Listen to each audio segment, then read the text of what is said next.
మరి మనిషి ప్రశాంతమైన స్థితిని ఎప్పుడు పొందుతాడు? అసలు అది ఎక్కడ లభిస్తుంది? అంటే మనిషిని పరిశీలించిన తర్వాత అవతల నుంచి ఏది కావాలనుకుంటే అది తీసుకోవాలి, వద్దనుకుంటే వదిలేయాలి. అది చాలామందికి చేత కాదండి. అవును సార్. నీళ్ళు వస్తే ఇలా తాగేసేవాళ్ళు, కొంతమంది నీళ్ళు ఏమైనా మలినాలు ఉన్నాయని చూసి వదిలేసేవాళ్ళు ఉంటారు. కాబట్టి వచ్చిన దుఃఖాన్ని ఫిల్టర్ చేయగలిగి దాన్ని వద్దనుకుంటే వదిలేయగలిగే నేర్పరితనంగా మనలో ఉంటే కనుక కోపము రాదు, దుఃఖము రాదు, బాధ రాదు, ఏమీ రాదు.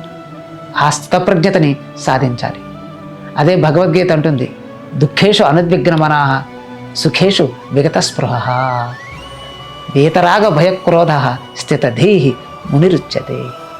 అద్భుతం. దుఃఖంలో మునిగిపోకూడదు, సుఖాల్లో తేలిపోకూడదు. భయం పోవాలి, కోపం పోవాలి, బాధ పోవాలి.